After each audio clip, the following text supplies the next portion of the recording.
Bueno, pues vamos a empezar. ¿Ustedes están viendo mi pantalla? Sí, doctora. Sí, doctora.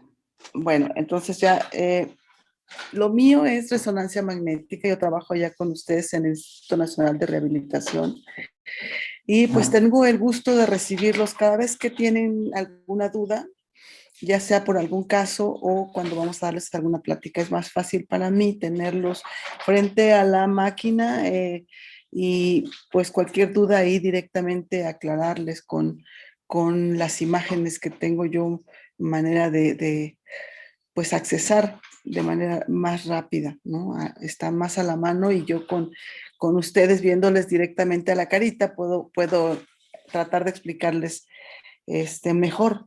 En esta ocasión, pues, vamos a empezar a través de nada más esto teórico y traté de adaptar mi plática a lo más básico. Yo no, algunos compañeros vienen de centros en donde manejan mucho ya la tecnología y están muy familiarizados con los términos, con las imágenes y dada pues su especialidad, con la patología que se ve en el sistema musculoesquelético con el enfoque de reumatólogo.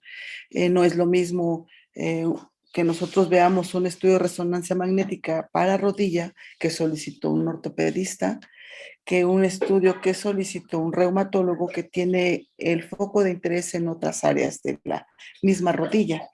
Entonces, pues esto es básico y es para cualquier especialidad. Vamos a empezar. No me deja avanzar. Sí, miren. Este es un gráfico en donde trato de explicarles en general qué es la resonancia magnética. Se basa en dos principios físicos importantes, que es un campo magnético. El equipo es un cilindro que es un magneto que tiene siempre el mismo teslaje. Nosotros tenemos dos magnetos, uno, el viejito de 1.5 Tesla, y actualmente adquirimos un 3 Tesla que nos da mejor calidad de imagen. Bueno, en la primera pieza importante es el magneto, les decía, ahí se coloca el paciente y hay una serie de computadoras que tratan de hacer la traducción de sonido a imagen. En el magneto se genera una serie de sonidos con cierta frecuencia determinada para obtener ciertas imágenes y las computadoras traducen el rebote, la resonancia de ese sonido a través de estos cables y el software muy especializado para que nos traduzcan el sonido que se adquiere del paciente en imágenes. Las computadoras son muy complejas, actualmente son muy pequeñas, no parece todo en lo que nos ayudan. Antes eran unas computadoras muy grandotas y con el tiempo esto se ha ido mejorando. Tanto el gantry es impacta menos al paciente y las computadoras son más fáciles de procesar. Entonces, aquí en el magneto principal, la intención es que el eje eléctrico de los componentes del cuerpo se alineen en un sentido. Nosotros tenemos unos accesorios que se llaman antenas y que son diferentes tamaños y diferentes modelos y que se utilizan para que nosotros veamos con mejor calidad la estructura que quieran ver. En músculo esquelético tenemos que ver a veces dedos, que son estructuras muy pequeñitas, o podemos ver la columna, que es una estructura grande. Entonces los accesorios son las antenas y se adaptan al área del cuerpo que nosotros queramos mostrar. Perdón. Miren, en la vida real este es nuestro resonador, este es el magneto y en esta cama nosotros colocamos al paciente, esta se eleva hasta el nivel de la mesa del gantry y el paciente se desplaza al interior de ese gantry. Como ven, es profundo. En la tomografía nada más es como una dona y aquí es un cilindro en donde el paciente cabe completamente. Entonces pierde de vista el ambiente, nada más él puede ver esta zona con, si hay foquitos, pero algunos pacientes son o son niñitos que necesitan estar viendo a su mamá o son pacientes que tienen claustrofobia. Entonces no toleran estar en esta área, ¿no?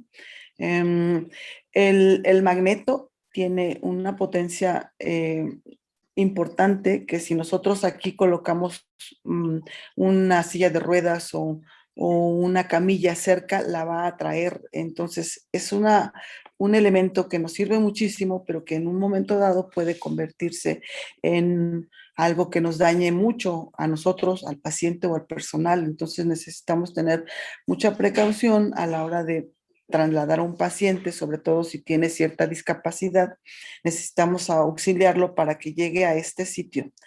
El área, el cuarto donde está el resonador, tiene ciertas características especiales. Las paredes están, es muy gruesas y entre esas paredes hay varios componentes que aíslan el área del magneto del exterior.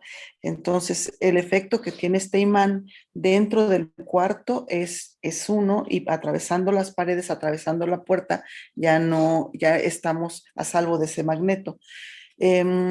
Tenemos varios letreros de precaución para que el camillero o nosotros mismos que no conozcamos el área entremos con una silla de ruedas o con un cilindro de oxígeno o algo metálico que pueda ser atraído por el magneto que siempre está activo, siempre está activo.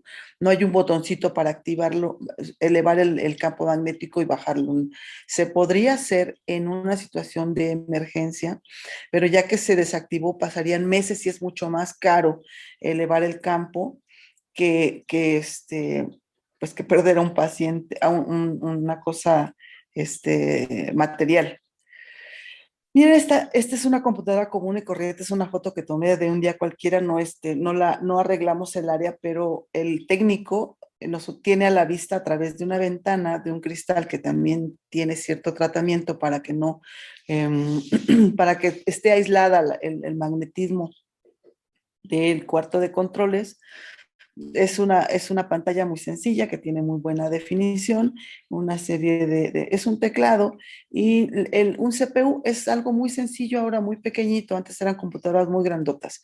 Aquí el técnico coloca los datos del paciente, baja el protocolo que vamos a emplear para la región que solicite ustedes y tiene a la vista siempre al paciente.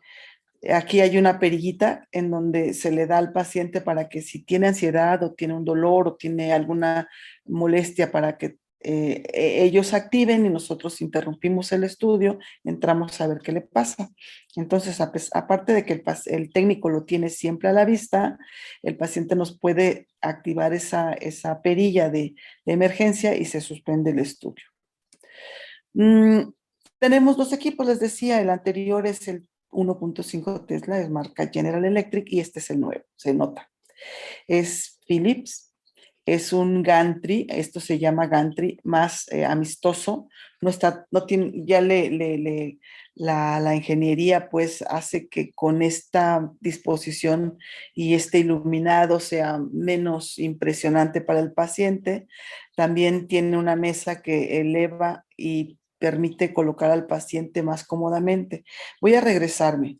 Miren, este magneto, el viejito, tiene un espacio pequeño. El área donde entra el paciente tiene un diámetro de 50 centímetros más o menos. Y el nuevo resonador, a pesar de que se ve más pequeño, el área donde pasa el paciente es más amplia.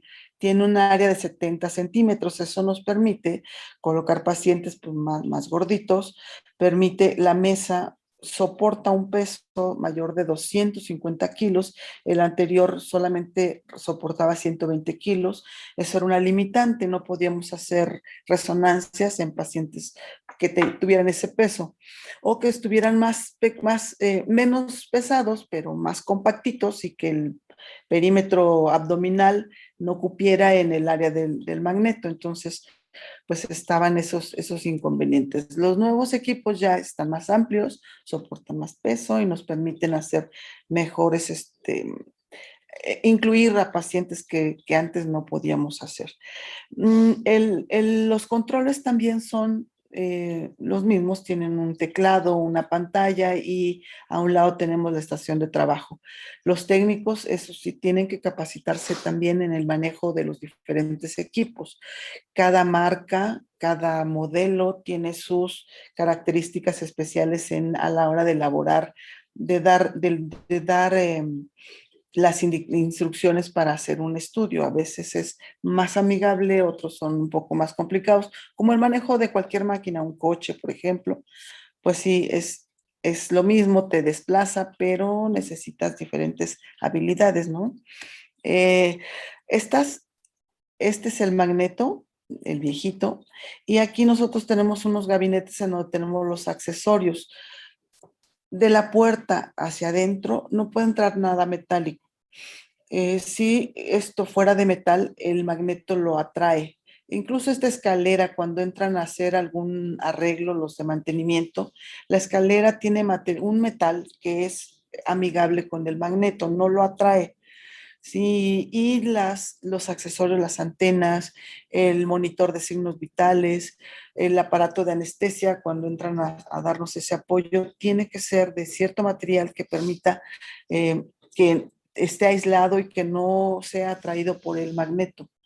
Ajá. Entonces, si nosotros por accidente metemos una camilla que atraviese la puerta, la atrae y no, y con mucha fuerza se convierte en un proyectil. Entonces, si lleva paciente, pues lo tira en el camino, o si hay un técnico aquí accionando botones y entra el camillero con la silla de ruedas, lo prensa. Entonces, sí es una situación muy difícil, puede llegar a matar a una persona si la fuerza y la golpea en el sitio donde menos queremos. Entonces tenemos estos letreros de advertencia, que es un campo magnético. Antes esos letreros estaban en inglés, nosotros conseguimos que ahora fueran en español y que cualquier persona que sepa leer pueda ver que aquí no puede pasar nada que tenga metales, ni el paciente, ni los operadores, ni la enfermera. Debe dejar todas sus cosas con metal fuera de la puerta y a la hora de entrar a esta área solamente es con batita o con ropa que no traiga metales. El problema del metal es que el magneto lo atrae y pudiera, pues, dificultarnos el movimiento. Otro problema es que si el paciente trae un cierre metálico en la ropa, a la hora de hacer los estudios, ese cierre nos va a dar interferencia y nos va a distorsionar la imagen. No se puede obtener una imagen de calidad cuando hay un pequeño metal dentro del área del magneto. Si está muy adherida a la tela de la ropa o a un elemento del paciente que entre al área del gantry, por ejemplo, hay toperoles, hay cosas que traiga el paciente en la bolsa. Si entra a esta área, a la hora de tratar de hacer el estudio, sale de muy mala calidad. Unas partes del estudio salen jaladas como si estuviera una sábana jalada, traccionada, y no son de calidad las imágenes, no nos permite ver con claridad las imágenes. Entonces los metales o los atrae el magneto o nos distorsiona la imagen. De esa manera no debemos meter ningún metal. Los metales, algunos son muy obvios, la gente sabe reconocer cualquier metal, pero a veces él no está consciente de que trae metales en su cuerpo. Por ejemplo, los prótesis que están dentro de su cuerpo, o barras de fijación, o tornillos, o algún implante metálico que tenga dentro de su cuerpo, a la hora de meterlo al gantry pudiera ser movido dentro de una válvula cardíaca. Si entra al área del magneto, pudiéramos desplazarla, o si es un marcapasos, lo desconfiguramos. Entonces es muy importante que el paciente nos refiera. Hay cuestionarios, tenemos muchas medidas de seguridad antes de meter a un paciente al ganche. Bueno, estas son otras antenas. Esta es una pequeña antena para una muñeca, para una mano. Esta sirve para ver rodilla o para colocar el pie de un paciente. Esta donita se desplaza en sentido lateral derecho y el izquierdo, dependiendo la rodilla derecha o la pierna derecha o la rodilla izquierda. Y son necesarias, son importantes. No es suficiente con tener el magneto, también se debe contar con un buen arsenal de antenas que nos permiten dar estudios de muy buena calidad. Por ejemplo, nuestro hospital está muy equipado para ver músculo esquelético, pero si tú me pides un cráneo, lo podemos hacer, pero no de tan buena calidad como en el Instituto Nacional del Neuro, en donde su resonador está equipado con antenas y con tecnología. El mismo software está equipado para ver sistema nervioso central, y nosotros tenemos muy bien equipado nuestro magneto, tanto el 3 Tesla como el 1.5 tienen muy buen equipo para ver músculo esquelético. Entonces, para todas las especialidades que tienen que ver con músculo esquelético, nosotros podemos dar muy buena calidad de imagen.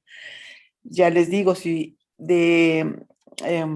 alguien quiere ver si un paciente que tiene un tumor óseo quisiera ver si hay una metástasis en el encéfalo, lo podemos ver, sí se ve, pero no con la calidad de un instituto de neurología.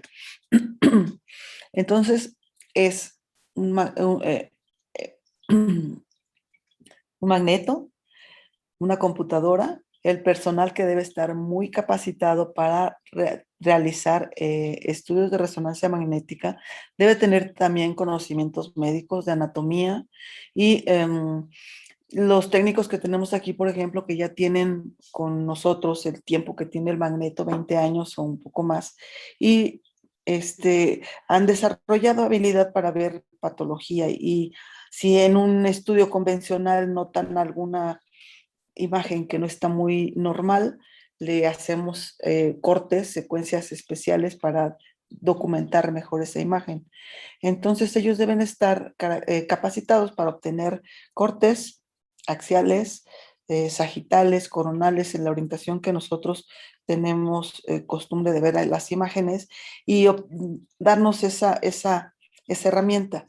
El técnico, hasta ahí, el trabajo que se desarrolla en la resonancia magnética, pues lo realiza la recepcionista, la enfermera y los técnicos. Ya a nosotros, radiólogos y médicos, nos dan las imágenes con calidad y nosotros ya de ahí partimos para poder ayudarles. Les decía, tenemos letreros, a esta era de las viejitas, en donde todo estaba en inglés, que dice que hay un campo magnético, que no podemos pasar metales, ni implantes, ni, por ejemplo, los auxiliares cardíacos, auditivos, todos esos deben quedarse fuera. Los implantes que están fijos al cuerpo, si tienen más de 6 meses dentro, ya no es poco probable que los movamos. Si están en un hueso, si es un tornillo de una barra metálica, es más difícil que los movamos. Pero si es un fijador externo y que no está muy fijo al cuerpo, sí lo puede atraer el magneto y sí nos puede perjudicar, porque no lo vamos a poder despegar tan fácil.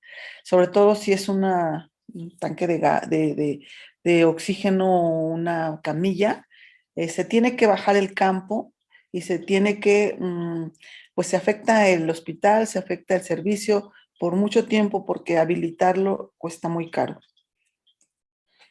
Entonces, ustedes médicos deben saber que si uno de sus pacientes requiere resonancia magnética, pero tiene un implante cardíaco, tiene algún metal dentro de su cuerpo, ya sea ortopédico, ya sea eh, por fijaciones, o que ustedes sepan que lo tiene, procuren preguntar de qué material es, porque los metales no todos reaccionan igual ante un magneto.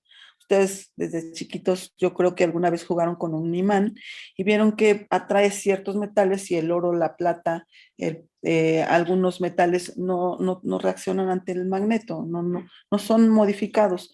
Entonces, hoy por hoy, el material que utilizan los ortopedistas y los médicos que tratan fracturas, que tratan lesiones óseas, utilizan metales paramagnéticos. Entonces, no rotundo si tienes una grapa, si tienes algún marcapasos o si tienes, no es no rotundo para hacerse resonancia.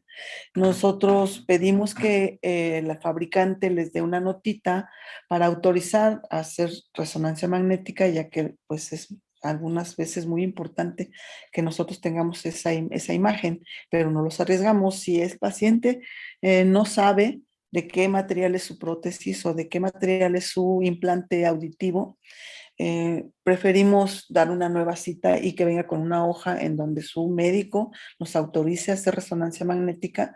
Y les decía, hoy por hoy los materiales que utilizan son paramagnéticos. Tenemos nosotros muchas medidas de seguridad porque, como les decía, es muy amistosa la resonancia, pero también puede atentar contra la vida.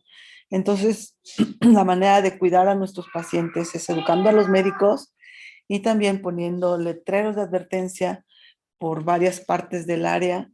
Nosotros le damos un cuestionario al ir por su cita, la recepcionista le entrega dos cuestionarios al paciente para que nos diga si tiene metales, si tiene cirugías, aparte de la solicitud que el médico le da para que nosotros sepamos qué estudio va a necesitar. Eh, Para medidas de seguridad, los letreros de advertencia, los cuestionarios al paciente y que ustedes como médicos solicitantes sepan que el magneto puede lastimar a su paciente si tiene un implante auditivo o si tiene alguna prótesis cardíaca, una válvula cardíaca. Eso puede ser alterado por el magneto, ¿no? Si ustedes tienen la carta del especialista que puso ese implante, nos van a ayudar mucho, ya el paciente va a dar menos vueltas y ya va a lo seguro. Ya cuando vaya a tramitar su cita, lleva su hojita de, este, de que su prótesis sí se puede meter al área del magneto. Otra cosa que nos pasa mucho es que los pacientes ya saben que son claustrofóbicos o el médico ya sabe que es claustrofóbico y nos solicita resonancia magnética. En ese caso, nosotros le damos una cita bajo sedación. Se puede hacer, es más riesgoso, obvio, porque tenemos que meterle el anestésico, tenemos que sedarlo por un buen rato y anestesiado entra al cilindro en donde lo perdemos de vista. Tenemos un monitor en donde estamos monitoreando pues la frecuencia cardíaca, la frecuencia respiratoria y hay un grupo de médicos de anestesia que nos apoyan y ya están capacitados para este tipo de estudios. Pero lo ideal es que el paciente se controle, que se mantenga quietecito. Este estudio tarda media hora en realizarse, entonces tiene que estar en esa área que vieron del gantry, quieto, sin moverse porque es muy sensible. Si se mueve durante una secuencia, hay que repetir la secuencia y el tiempo de estancia se prolonga. Entonces es importante que, bueno, si ustedes pueden explicarles en qué consiste antes de hacerle el estudio, si es claustrofóbico o tiene algo metálico en su cuerpo, también irles explicando que ya los equipos actuales o los materiales es muy amistoso y que no hay ningún riesgo y que a pesar de que nosotros estemos arriesgando un poquito a veces, le damos una perilla, si él siente cierta molestia, se suspende el estudio y se saca del área inmediatamente. Algunos pacientes que son herreros, que trabajan con algún tipo de tintas, no saben que dentro de su cuerpo tengan alguna esquirla. Desgraciadamente a veces las esquirlas están dentro del ojo o en un área donde sí pudieran quemar al paciente. Un metal cuando entra al área del magneto se puede mover, se puede aumentar su temperatura y este aumento de temperatura es gradual, poco a poquito va calentándose más y más, y entonces sí podría llegar a un grado de temperatura alta y que sí pudiera quemar los tejidos que están alrededor. Entonces, una esquirla metálica dentro del ojo se puede mover, se puede calentar y puede dañar más a la estructura. Entonces, lo laboral también es importante. Algunos pacientes no saben que tienen dentro un pequeño vidrio o una esquirla. Otra cosa también es los portadores de tatuajes. Para elaborar los tatuajes necesitan tintas que tienen cierta composición de metales, plomos. Estos que tienen mucho metal y que están muy cerca del área donde vamos a estudiar, por ejemplo, si es un estudio de muñeca y tiene un tatuaje muy grande alrededor de la piel de la muñeca, nos interfiere y no nos permite ver las imágenes con calidad, se distorsiona. Entonces también tenemos fuera del área de resonancia magnética un carro rojo y tenemos manera de hacer como medidas para vigilar a un paciente que ha sido sometido a resonancia y que tuvo ansiedad o que fue sometido a un estudio bajo sedación, pues en esta área que está fuera del magneto, en donde ya podemos estar monitoreando sus signos vitales de manera inmediata, y si se agrava el paciente por algún medicamento o por algún anestésico, lo pasamos inmediatamente al área de UCI, que está muy cerquita del área de resonancia. En resonancia magnética es muy útil, pero también tiene ciertos inconvenientes. Fuera, el costo del estudio es alto. Me comentaban compañeros que trabajan en privada que es un promedio de 14,000 pesos por región, o en un estudio barato, 8,000 pesos por región. Fuera del instituto, en el instituto todo se les facilita y es muy al revés, es muy barato y a veces se abusa del equipo, del estudio. El tiempo de realización del estudio, ya les decía, es media hora por región. Si ustedes quieren rodilla, es media hora por la rodilla. Si quieren aparte, por ejemplo, en muñeca, suelen pedir muñeca y creen que en ese estudio va a incluirse también dedos y van a verse la mano completa y no. Si nosotros le ponemos antena, un accesorio solo para la muñeca, no vamos a poder ver más de la mano. Y en el caso de reumatología, en donde la patología abarca varias articulaciones y pequeñitas, necesitan ser claros en su solicitud. Y por ejemplo, si ustedes sospechan artritis reumatoide y ya tienen evidencia por radiología de las articulaciones que están afectadas o por clínica, pues nos ayudan a nosotros diciéndonos: quiero que solo muestres muñeca o que incluyas las articulaciones de los dedos. Entonces la antena que vamos a ocupar es más grande, vamos a perder definición, pero vamos a abarcar más campo de exploración. Entonces tenemos que valorar el riesgo y el beneficio y sacrificar a veces, les decía, la calidad de las imágenes.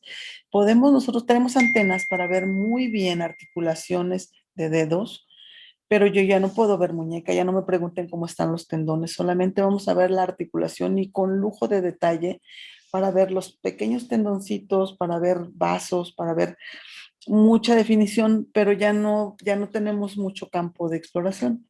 Entonces, la solicitud es muy importante. Si tú quieres hacer diagnóstico inicial, abarcamos más articulaciones y buscamos zonas de edema, y hacemos que el estudio nos rinda, ¿no? Ya que va tan caro, pues que podamos ver más articulaciones, por ejemplo, en una mano.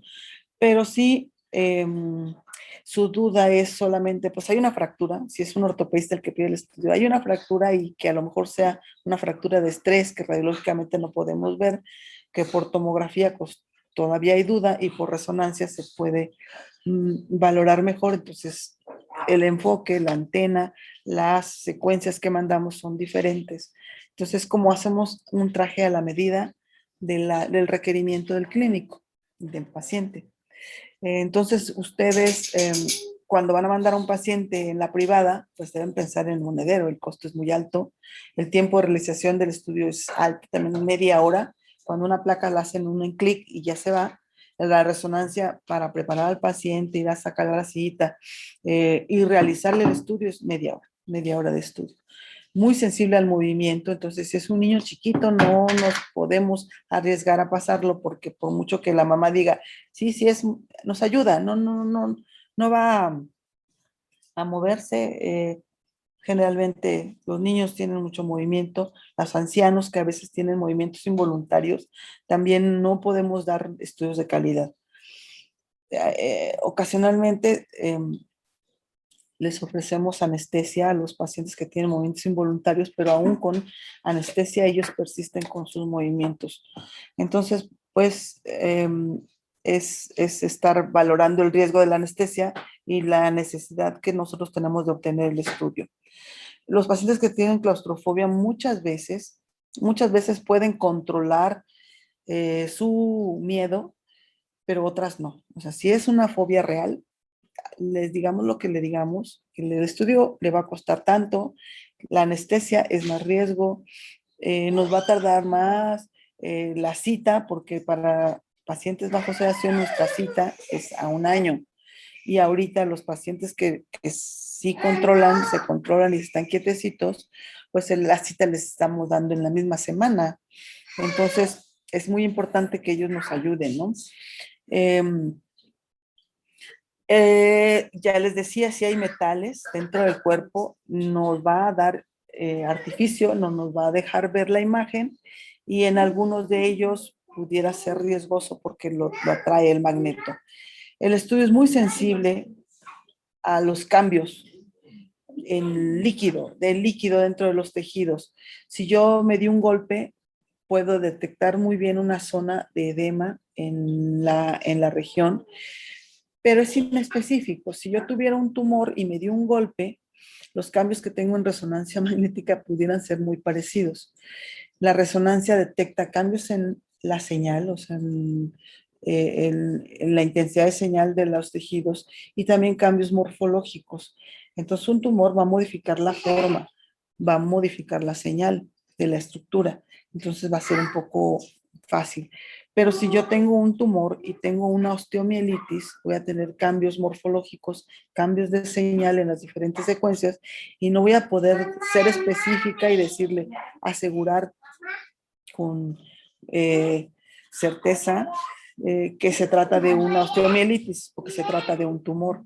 Entonces es importante que la clínica esté aquí eh, precediendo a la imagen, que nosotros tengamos el apoyo de rayos X, que tengamos la tomografía y al último resonancia magnética como para complementar. Es muy sensible, ¿no? Les decía, muy poco específico, desgraciadamente. En los padecimientos reumatológicos, muchos padecimientos cursan con edema, con líquido dentro de las articulaciones y nosotros tenemos que echar mano de detalles muy finos para poderte decir es una psoriasis o es una artritis reumatoide y muchas veces no podemos llegar a hacer la diferencia, ¿no?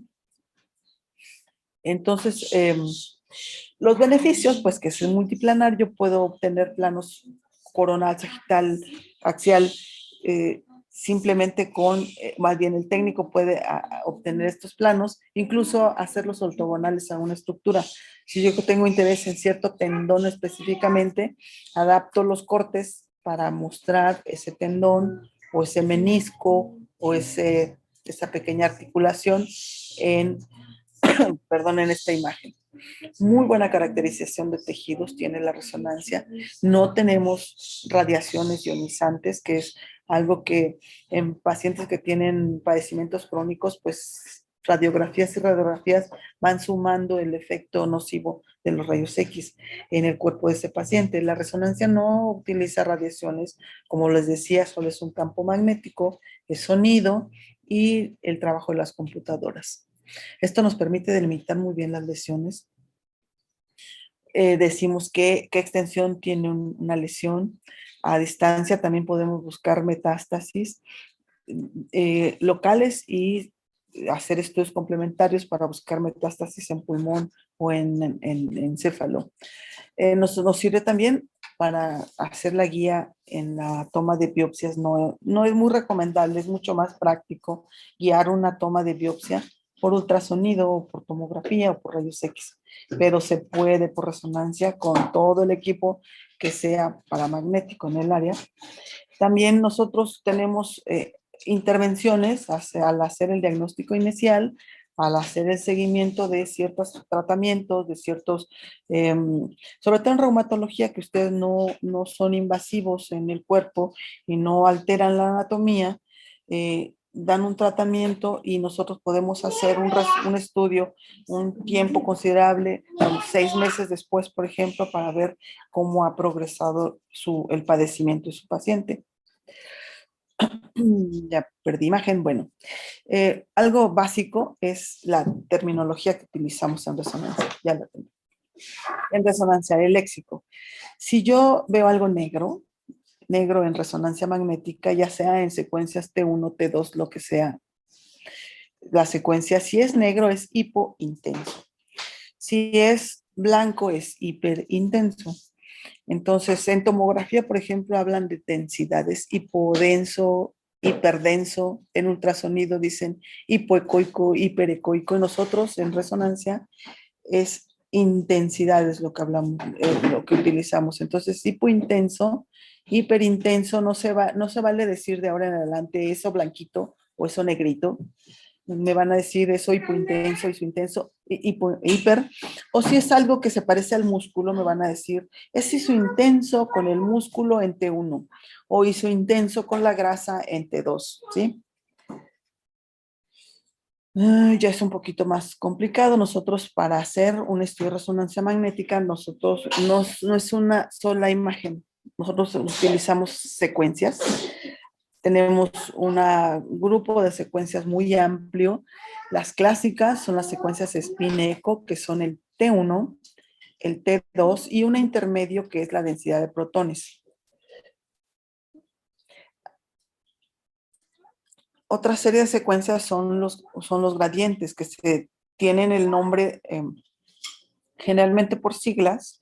Puede ser que la marca le dio el nombre o un autor le dio el nombre o son acrónimos y te pueden aportar información T1 o T2. Son muy útiles para, por ejemplo, el sistema nervioso central o para valorar alguna estructura en específico ya, y en cada equipo tiene sus gradientes. No me podrían pedir un gradiente que están haciendo en su privada con un equipo que tiene una marca diferente, un testaje diferente, que nosotros les hagamos la misma secuencia en el INR. Aquí ya estamos acostumbrados a nuestra buffet de secuencias y los gradientes que utilizamos son muy poquitos, sobre todo cuando vamos a ver cartílagos, sí utilizamos gradientes.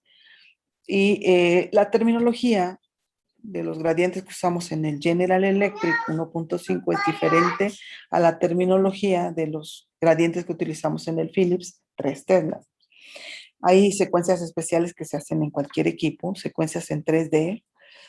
Hacemos angioresonancias que te pueden mostrar arterias o te pueden mostrar venas o te pueden mostrar capilares. Es necesario que ustedes en su solicitud, si requieren una, me especifiquen, quiero angio venosa o quiero angio arterial en la mano. El técnico, en un solo disparo puede obtener todas las imágenes, pero son muchísimas, entonces solamente nos manda al sistema las que pedimos de manera específica, las vascular venosa o vascular arterial. Difusión no ocupamos mucho en músculo esquelético. Ahora en tumores sí están recomendando hacer difusión. Esto se hace en sistema nervioso. Perfusión también hacen mucho. Nosotros sí hacemos mapas T2 y en el cartílago es muy útil, ya lo vamos a ver más adelante. También tractografías, son secuencias que te intentan dar el trayecto de un nervio o de una estructura lineal y que pues el técnico de aquí de INR sí las puede hacer en el equipo nuevo.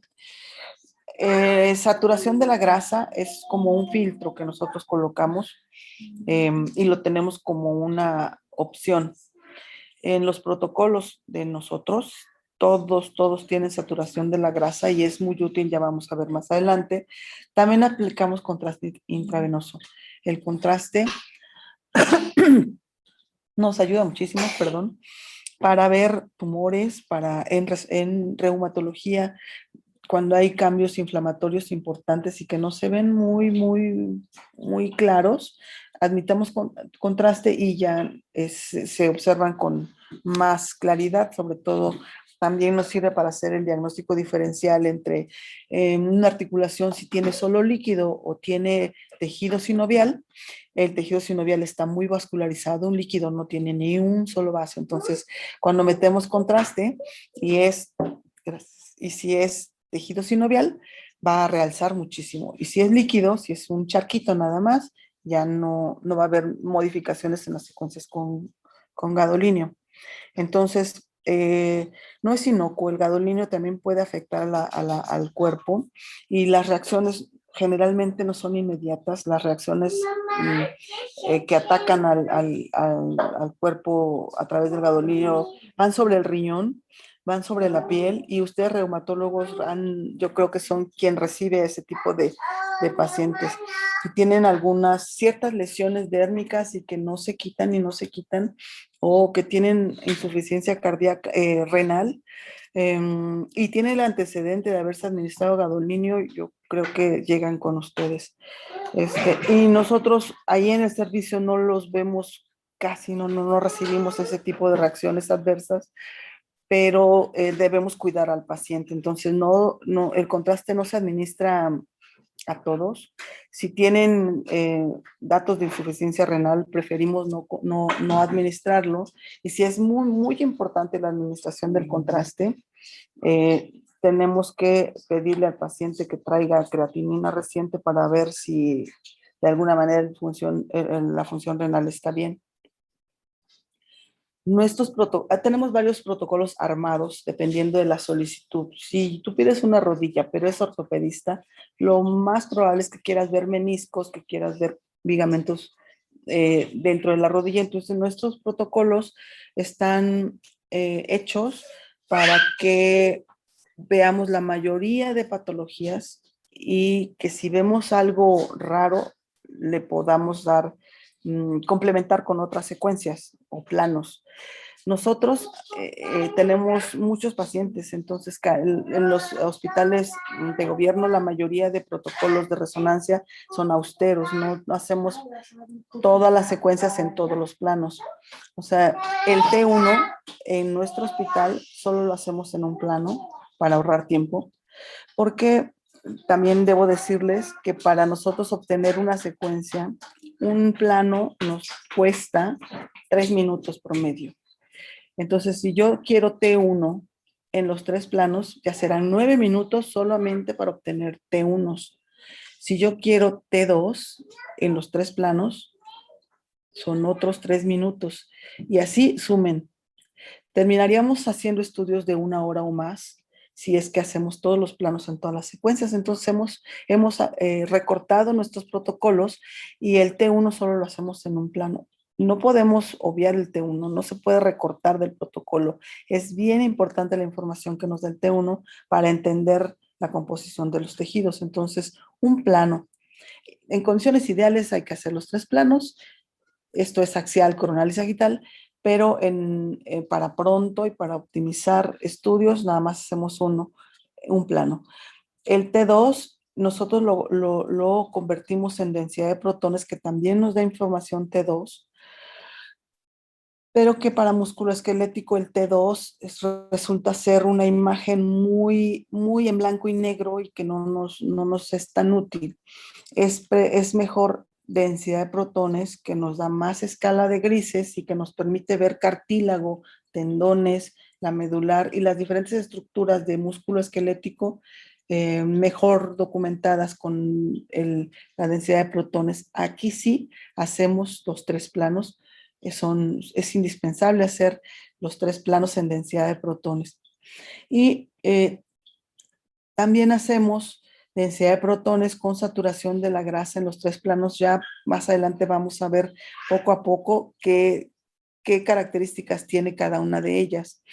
El gadolinio, cuando decidimos administrar gadolinio por la vena, se aplica y se deben hacer secuencias en los 3 planos. Ahí sí no no conviene economizar y decir solamente en coronal, porque el otro plano te puede dar información de una pequeña zona en donde captó el contraste, un tejido que nosotros no habíamos visto. Entonces, si vas a someter al paciente al riesgo del gadolinio y vas a gastar, porque también cuesta, tiene un costo elevado el gadolinio, ya que vas a gastar en él y vas a arriesgar a tu paciente, pues, tómale los 3 planos para poder ver mejor la estructura que nosotros tenemos en duda de lesión.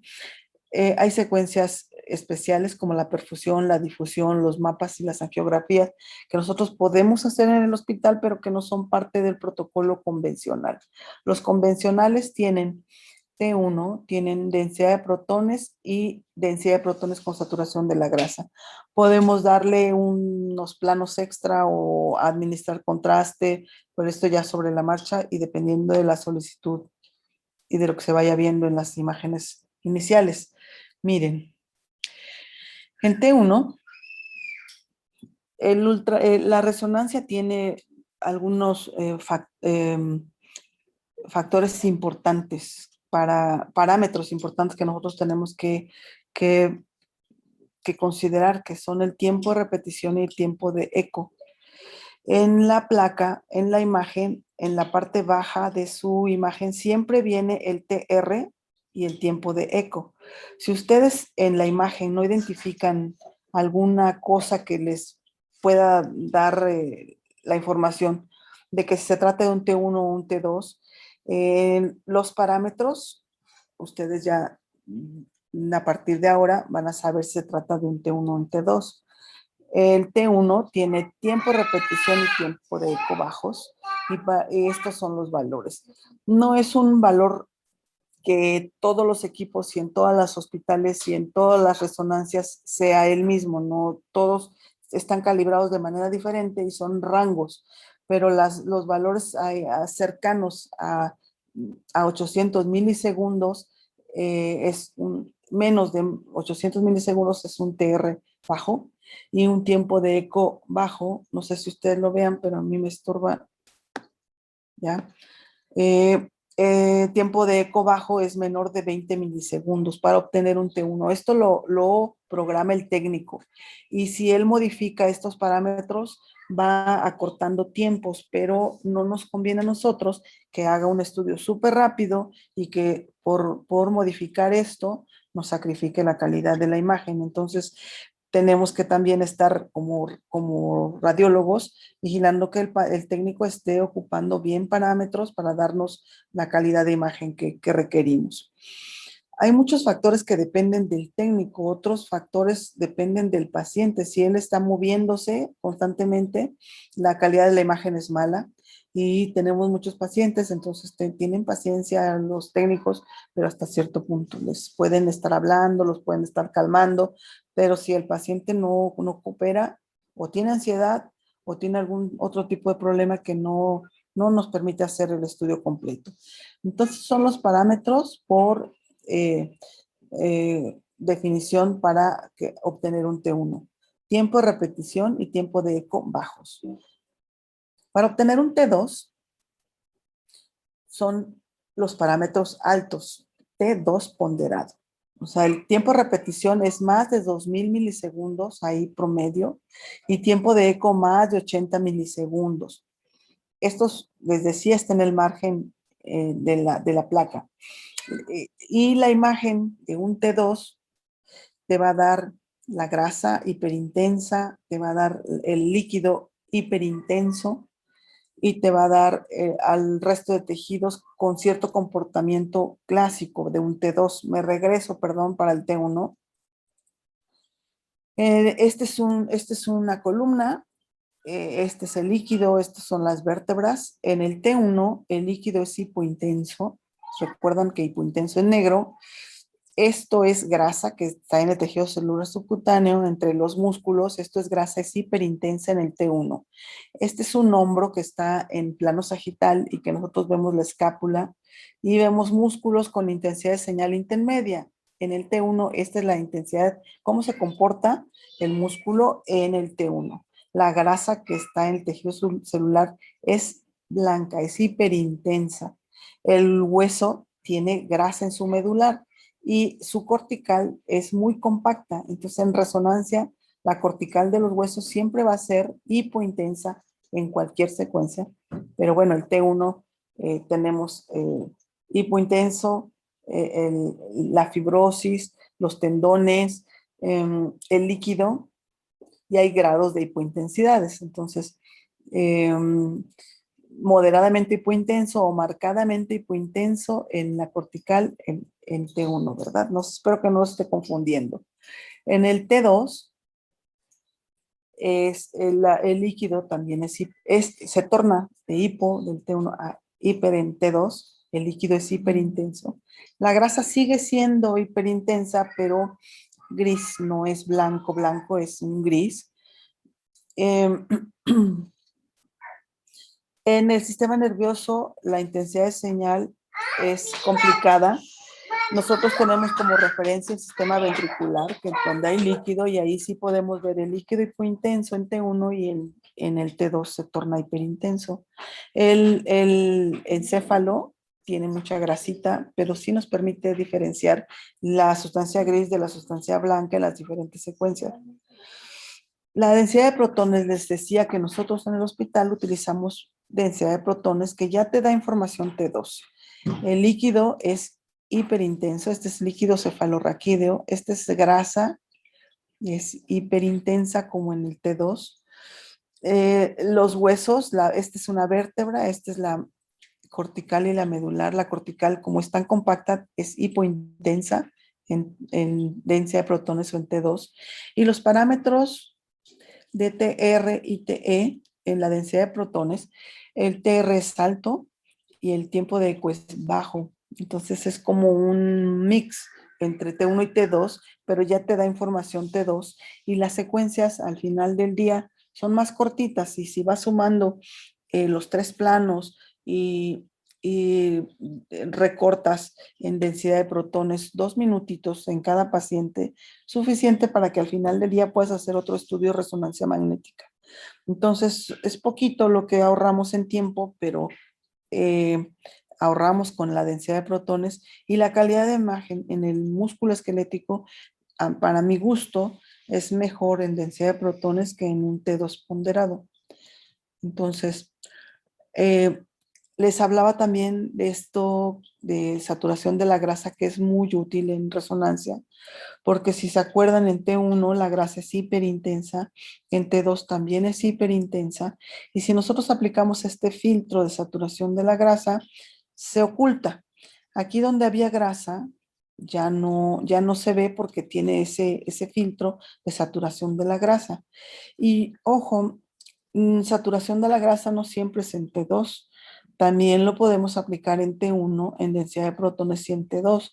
Entonces es importante que ustedes vean parámetros para ver si el TR es alto o es bajo e identificar si es T1 o T2. Y si ustedes no ven la grasa es porque está saturada.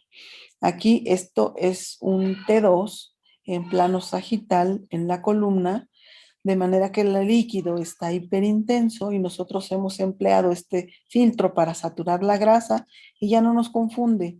Líquido y grasa ya son diferentes en esta secuencia.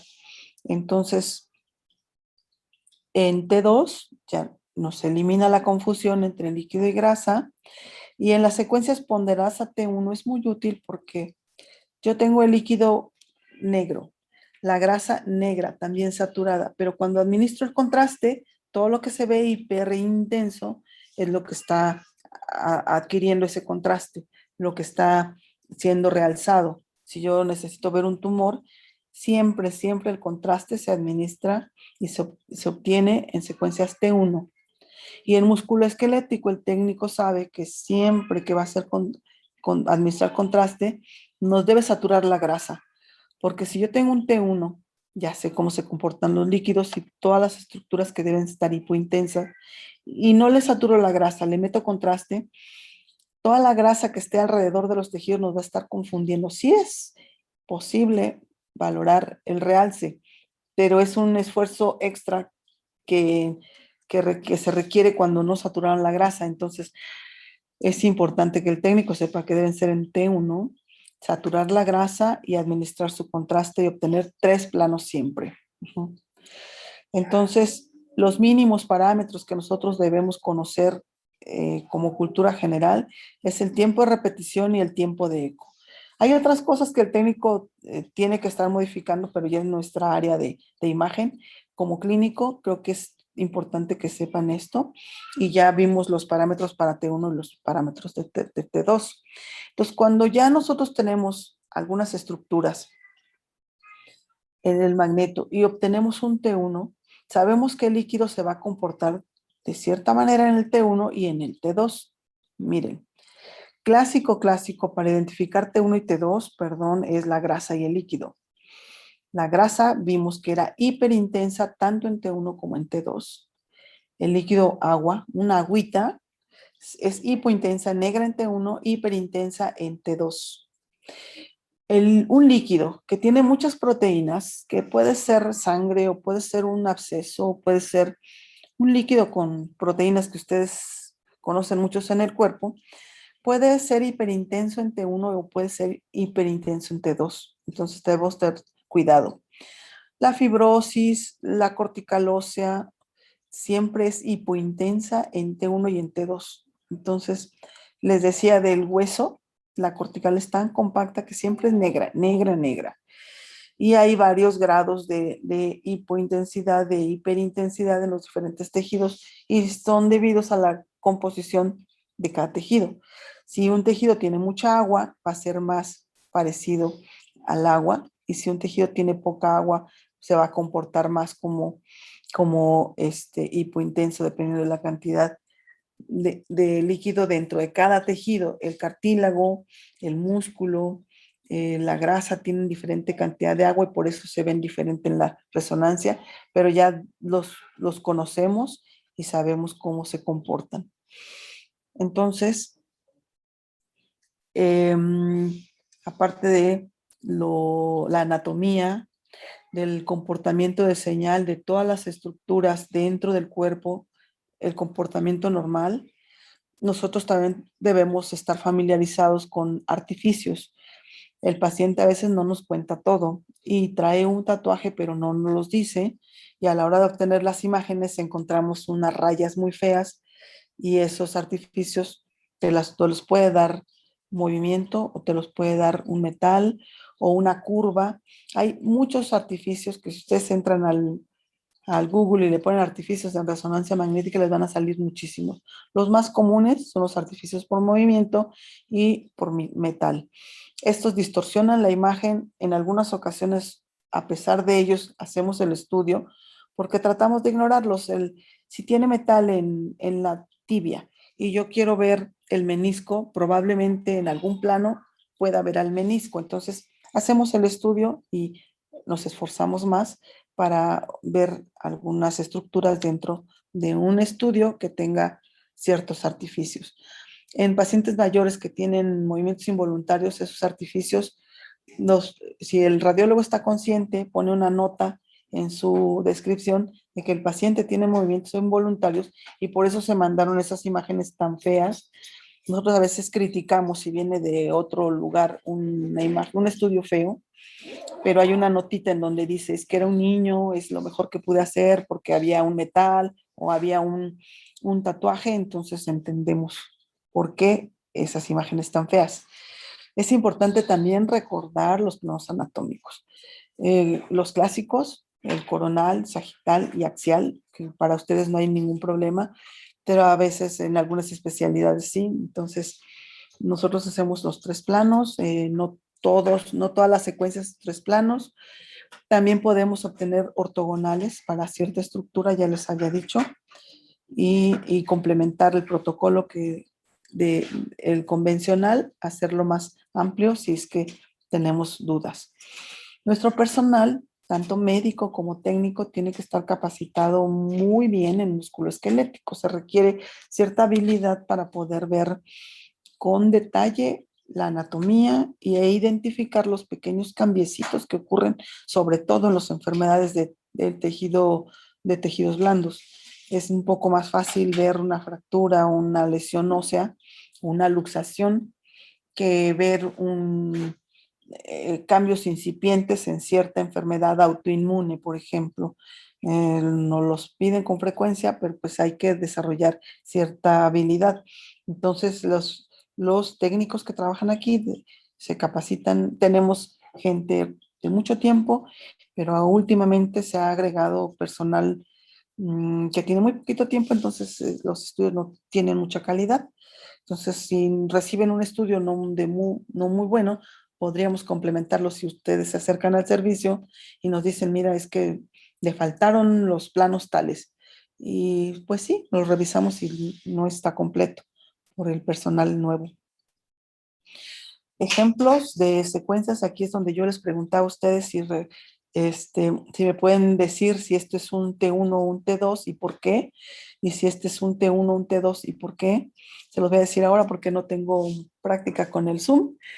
Este es el mismo estudio que ya habíamos visto como ejemplo para el T1. Recuerden que el líquido es hipointenso, la grasita va a ser hiperintensa y no me sirve para identificar T1 o T2. El líquido sí. Entonces, en músculo esquelético, afortunadamente, siempre hay un pequeño liquidito por allí que nos puede ayudar para identificar el T1 y T2 por imagen. Este tiene líquido cefalorraquídeo hiperintenso y es un plano coronal del mismo caso. Si se fijan con cuidado, aquí hay una pequeña lesioncita.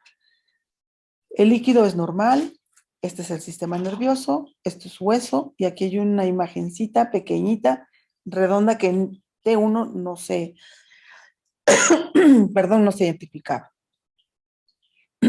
Se le hizo todo el protocolo, nosotros hicimos análisis y en el plano coronal aquí está la lesión. Si se fijan, se comporta igual que el líquido cefalorraquídeo, es hiperintensa. Entonces, a la hora de concluir, nosotros podríamos decir que es una lesión que tiene una pared delgada, quística, donde está localizada, intrarraquídea, intradural, extramedular y que tiene comportamiento quístico. Y le damos las dimensiones y por referencia, pues a nivel del disco intervertebral C2, C3. El mismo caso, esta es la secuencia en plano sagital T1, sagital T2. Si se fijan aquí ya está saturada la grasa, entonces ese líquido no se me confunde con la grasa. Y la lesioncita, pues es hipointensa en T1, hiperintensa en T2. En el plano axial que está ponderado a T2, vemos el líquido cefalorraquídeo, la médula y la lesión. Intrarraquídea, extradural, extramedular. En el plano coronal y el ver varios planos, varias secuencias nos ayuda para poder identificar la lesión. Les damos referencias anatómicas para que el cirujano sepa a qué nivel está esa lesión, qué tamaño tiene, cómo va a abordar ese caso. Músculo esquelético, híjole, es muy amplio. Nosotros no podemos nada más decir es una mujer que tiene 60 años. Hay mujeres de 60 años que son atletas o que son muy activos. Entonces, es muy amplio lo que nosotros debemos conocer de músculo esquelético y a través de su solicitud nosotros podemos saber cómo vamos a abordar a ese paciente. En músculo esquelético también muchas especialidades trabajan médicos del deporte, trabajan pacientes que buscan tumores, reumatólogos que buscan cosas muy pequeñitas en el tejido blando, traumatólogos, ortopedistas, rehabilitación. Entonces, las solicitudes que nos recibimos necesitamos nosotros saber de qué especialidad viene, que si este paciente tiene una historia traumática, tiene otras enfermedades. Eso en la solicitud es importante que ustedes nos ayuden para poder darles más utilidad. Entonces, no es suficiente decir, quiero una resonancia de rodilla o quiero una resonancia de muñeca. Y yo, si sé quién me está pidiendo, qué especialista me está pidiendo ese estudio, nosotros le damos un enfoque diferente a la región por el tipo de patología que ve cada uno de ustedes. Entonces ya saben que nuestro resonador tiene las antenas equipadas para músculo esquelético y que podemos dar servicio a cualquier especialidad que esté en músculo esquelético con una muy buena calidad de imagen, y nosotros como especialistas también estamos entrenados para dar esos estudios. Si ustedes piden una resonancia de este tipo en un medio privado, la calidad de imagen no va a ser la misma, el médico que interpreta no va a tener la misma experiencia y así. Desde el camillero todo está enfocado a traumatología y músculo esquelético. Y podríamos, porque en nuestra carrera vimos todo el cuerpo, podríamos interpretar un encéfalo, podríamos interpretar un abdomen, pero no es lo mismo. Lo mío es músculo esquelético. Y así, entonces es complicado porque nosotros tenemos que conocer muy bien la anatomía de todas las áreas del músculo esquelético, cómo se comporta cada estructura, y es la intención de transmitirles a ustedes ese conocimiento. Entonces, este etiquetado dice aquí sagital T1, pero si no dijera ahí, aquí deberían estar los parámetros y con la información que ya les transmití, podrían identificar un T1 o un T2. Esta secuencia es una rodilla que está en plano sagital, ponderada T1. La misma rodilla en el mismo nivel de corte en un T2 con saturación de la grasa. Este es un músculo normal. Vean que aquí podemos ver incluso el cartílago, esta capita que está recubriendo la superficie articular que tiene intensidad de señal intermedia en el T2, es cartílago hialino. En la medular de los huesos hay mucha grasa, entonces cuando le aplican el filtro de saturación de la grasa, lo normal es que se vea así, hipointenso.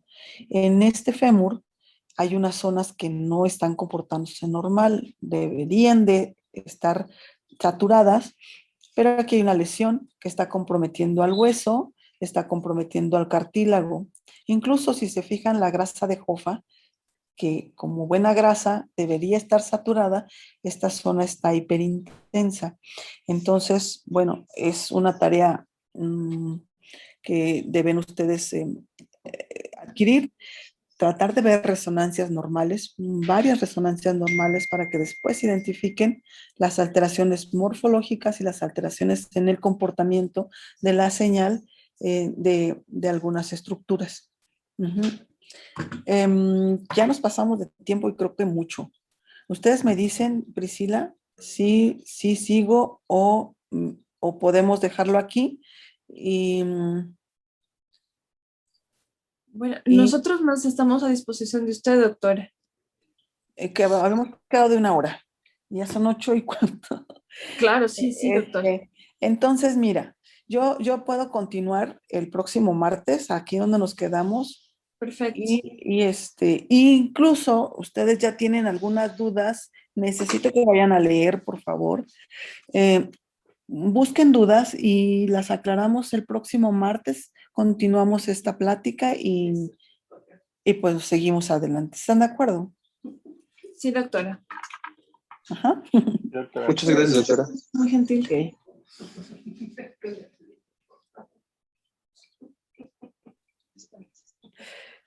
Y ayúdame. Ya me sale. Perdón, pero es que no me dicen ellos de los tiempos y yo ya picadas. Bye. Sí. Adiós, doctora. Vaya, doctora. Bye. Doctora, gracias. Bye a Nadie todos. me